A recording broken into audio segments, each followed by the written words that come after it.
It's Kiddy time! My name is Eris.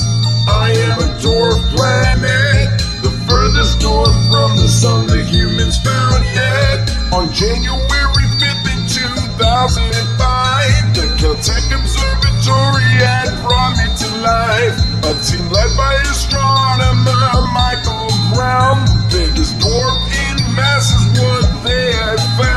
They believe my surface is covered in nitrogen ice, but you'd have to visit me to make sure that's precise. In 2006, the IAU named me and gave me dwarf status, yeah, officially.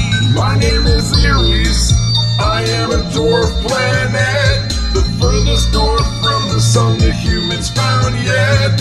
Minus 390 is my average degree. If you made it to my surface, then you'd probably freeze. The snow me is my one natural satellite C. It means lawlessness and it is always orbiting me. I'm 27% more massive than your Pluto. Yeah, Pluto is slightly larger than I am, you know.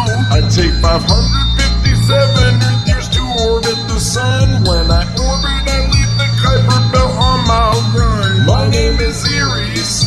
I am a dwarf planet, the furthest dwarf from the sun the humans found yet.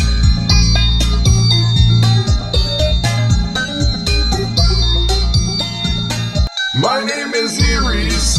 I am a dwarf planet, the furthest dwarf from the sun the humans found yet. On January 5th in 2005, the Caltech Observatory had brought me to life. A team led by astronomer Michael Brown. The biggest dwarf in mass is what they had found. They believe my surface is covered in nitrogen ice, but you'd have to visit me to make sure that's precise. In 2006, the IAU named me and gave me dwarf status, yeah, officially. My name is Eris. I am a dwarf planet, the furthest dwarf from the sun the humans found yet. Minus 390 is my average degree. If you made it to my surface, then you'd probably freeze. Just know me as my one natural satellite C. It means lawlessness and it is always orbiting me.